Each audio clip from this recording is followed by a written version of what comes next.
Bonjour à tous et bienvenue sur Se bâtir. Aujourd'hui, nous allons aborder le thème de comment sortir des émotions de l'échec. C'est le premier audio que je m'apprête à vous faire écouter sur cette chaîne et en fait, je voudrais tout de suite dire comment l'idée m'est venue de débuter par ce thème. Alors, je suis arrivé en France cette année et j'ai intégré l'université et j'ai cru au départ que tout allait se dérouler facilement et que je n'avais pas beaucoup d'efforts à fournir vu que j'étais en master 1 avant de venir. Alors, j'ai été désillusionnée, j'étais tombée de haut. Je m'étais rendu compte que j'étais dans l'erreur, que je me trompais totalement. Heu, il a suffi juste que le premier semestre, passe et que je me rends compte que en réalité, j'avais beaucoup, mais beaucoup plus d'efforts à fournir pour réussir, mon année et donc le premier semestre, s'est soldé par un échec, c'est-à-dire que je n'avais pas réussi à valider le premier semestre. Le second semestre également, ça a été un échec et heureusement, j'avais une, on va dire une seconde chance, c'est-à-dire qu'à la fin de l'année, enfin du premier semestre et du second semestre, on a la possibilité de participer, aux sections de rattrapage et c'est à ces sections-là que j'ai réussi à valider mon année et donc j'étais confrontée à une situation d'échec. Donc j'ai décidé de vous parler de comment j'ai pu affronter, heu, ces difficultés, ces différents moments, de dureté, d'adversité. En fait, je voudrais aborder le thème de façon générale, et au fur et à mesure intégrer, hem, des particularités qui me concernent. Alors aujourd'hui, le thème, c'est comment sortir des émotions de l'échec. D'emblée, je voudrais commencer par cette citation que j'ai trouvée d'une profondeur immense. Il s'agit d'une citation de Paulo Coelho qui disait que tout homme a deux bénédictions, la grâce de viser juste et la grâce de se tromper. Dans le dernier cas, il existe un apprentissage qui le conduira au bon chemin. Alors, sortir des émotions de l'échec. Je voudrais qu'on parte sur la définition du mot échec. Alors, généralement, on oppose la réussite ou on oppose le succès à l'échec. Mais qu'est-ce que c'est que l'échec?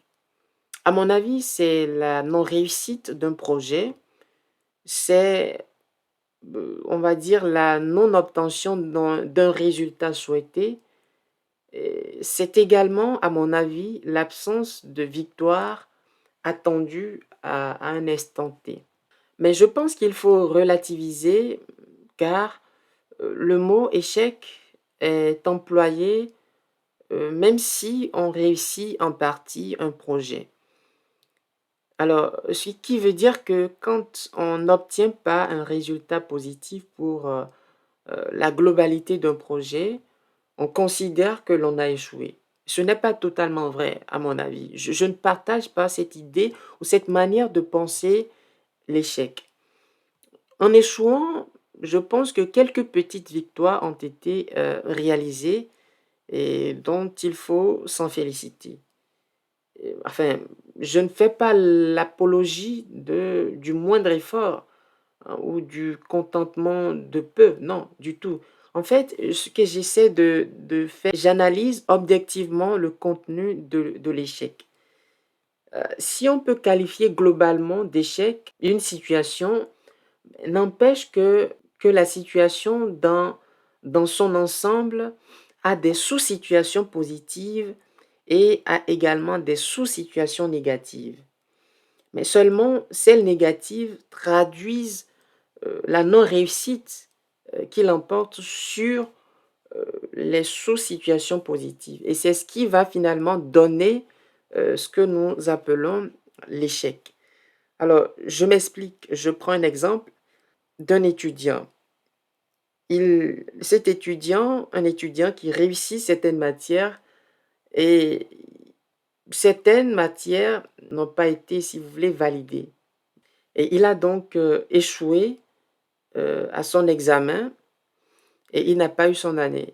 D'accord, mais pour moi, n'empêche que quelques victoires ont été, si vous voulez, réalisées, ce qui se traduit par l'idée d'avoir validé quelques matières qui composent en fait l'ensemble du semestre ou de l'année. Et la victoire n'est pas globale, certes, hein, mais vous aurez compris, en fait, je propose une définition nuancée de l'échec qui consiste à dire que le fait d'échouer n'est pas négatif, il y a forcément du positif. Et donc, à mon avis, il y a du positif dans l'échec pris dans sa globalité, car cela, en fait, te permet de corriger quelque chose, de te rendre compte d'une erreur, d'une omission et de savoir que tu ne peux pas évoluer ou monter si tu n'as pas la maîtrise de quelque chose que tu penses avoir maîtrisé ou que tu dois changer une méthode et adopter une plus efficace, par exemple. Donc, il y a forcément un apprentissage à tirer et c'est ce qui a conduit Paolo justement à dire que se tromper dans le sens hein, d'échouer, il existe un apprentissage qui conduira sur un chemin, un bon chemin.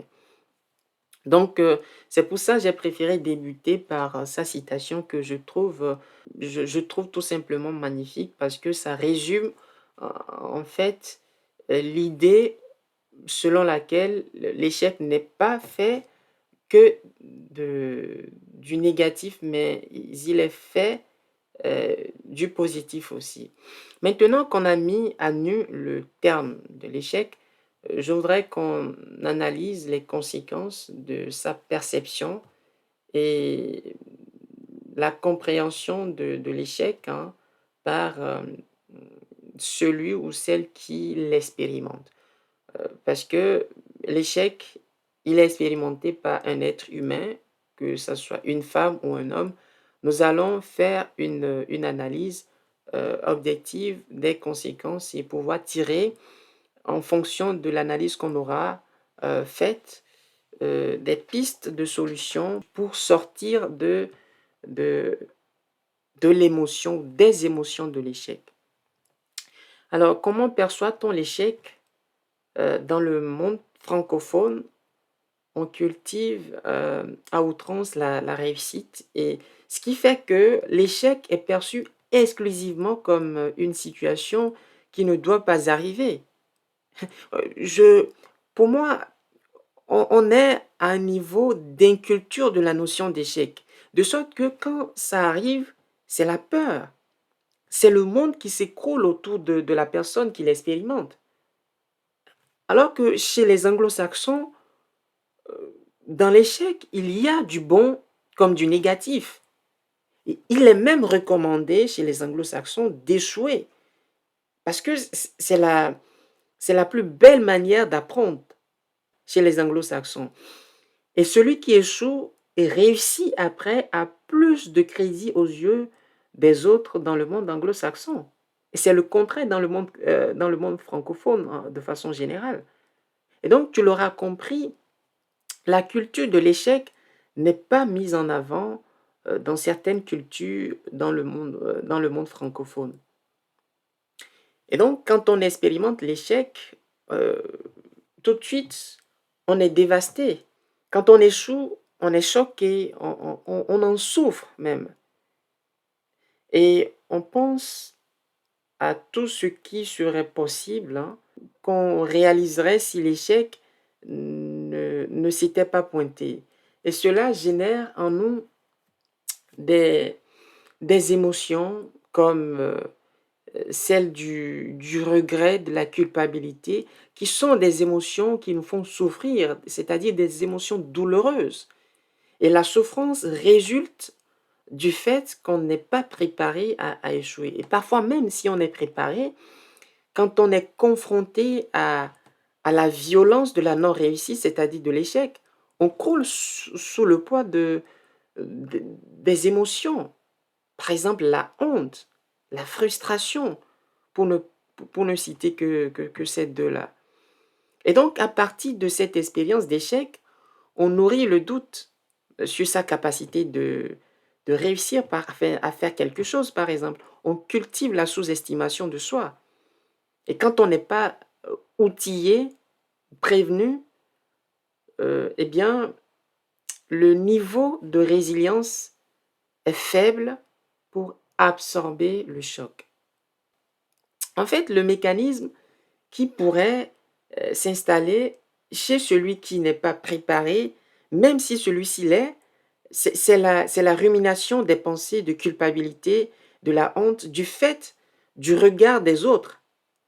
Vous voyez, c'est là où euh, la pensée de Jean-Paul Sartre prend tout son sens. L'idée, hein, selon laquelle l'enfer, c'est l'autre ou c'est les autres, c'est que le regard que l'autre a sur nous nous fait souffrir parce qu'on a réussi, on s'est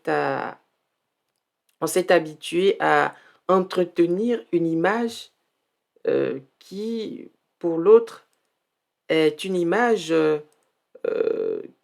qui doit être la même en toutes circonstances. Sinon, eh bien, l'autre nous perçoit comme quelqu'un d'hypocrite ou quelqu'un qui n'est pas sérieux. En fait, c'est nous-mêmes qui cultivons cet enfer-là au travers du regard de l'autre.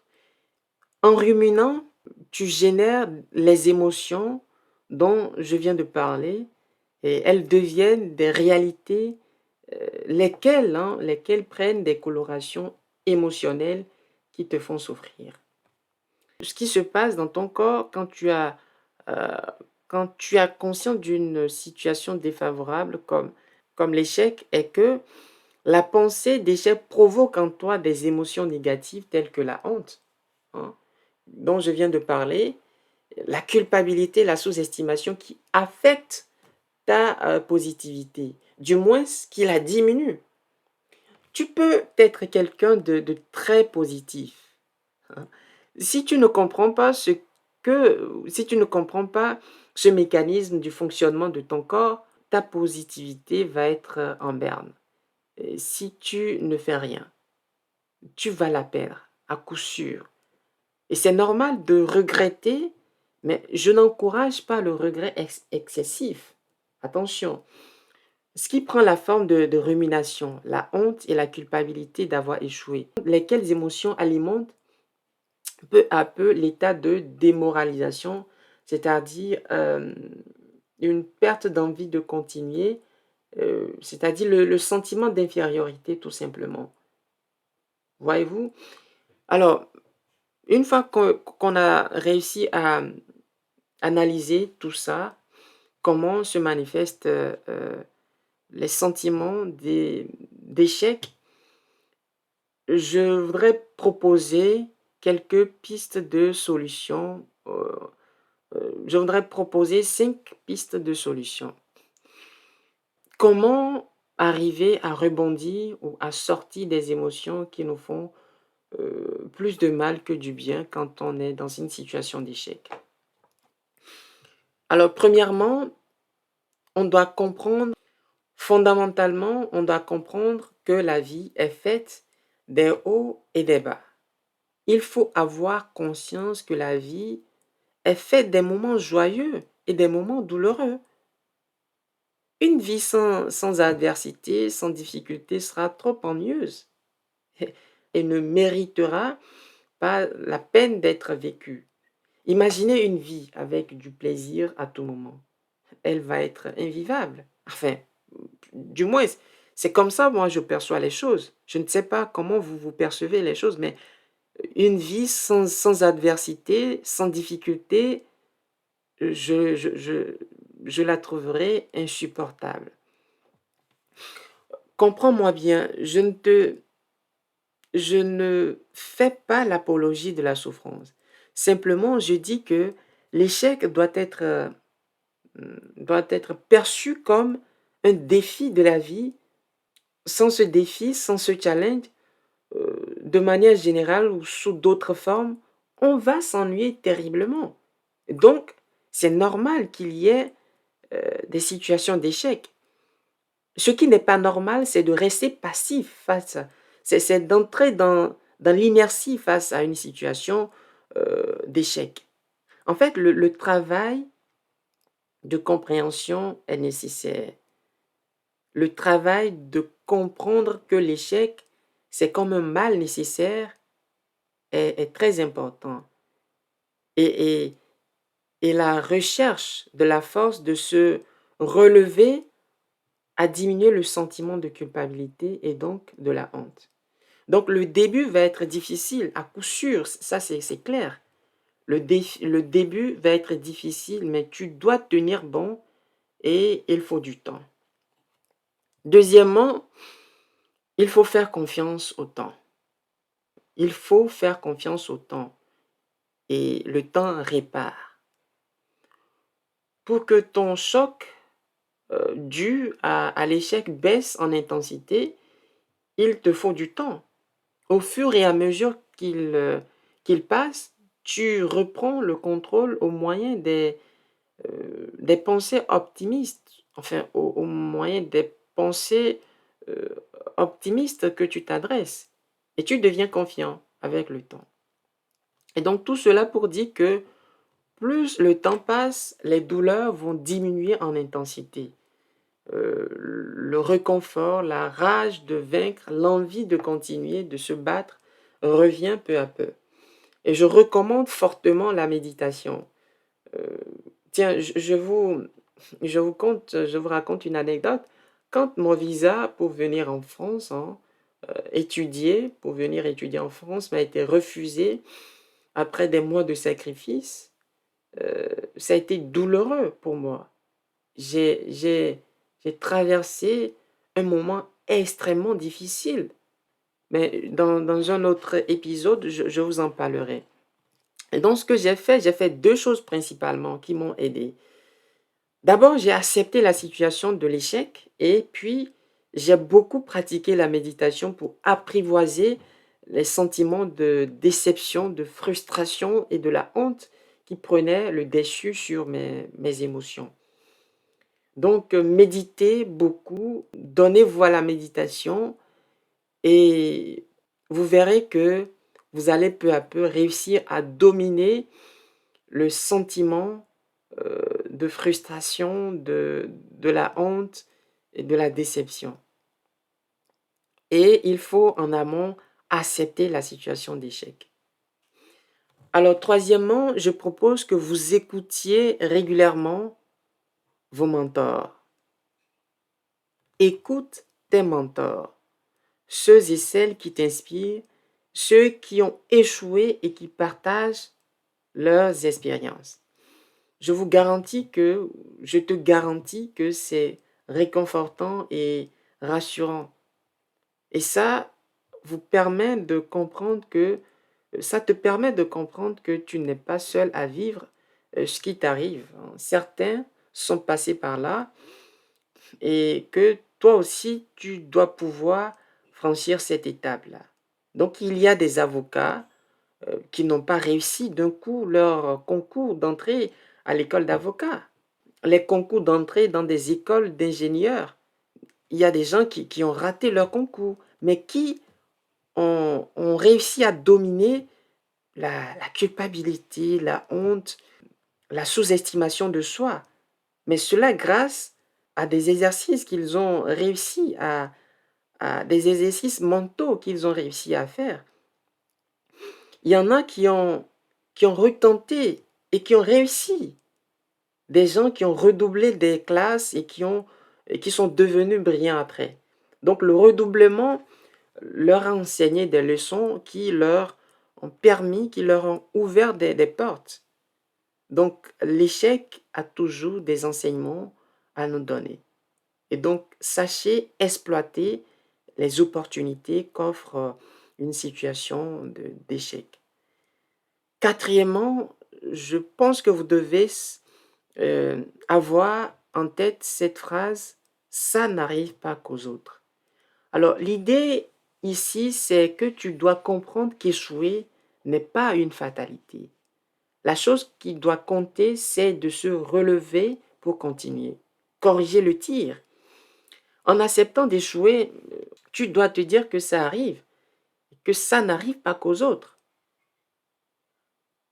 Ainsi, on se libère peu à peu de la frustration, de la culpabilité et de la honte, qui sont pour moi les trois principaux sentiments de l'échec qui nous dominent quand on échoue. Et donc, il faut réussir à se libérer de ces émotions-là. Et donc, la honte, si vous voulez, à mon avis, vient généralement de l'image de supériorité excessive qu'on s'est construite. Et l'une des remèdes pour moi, c'est de cultiver l'humilité tout simplement.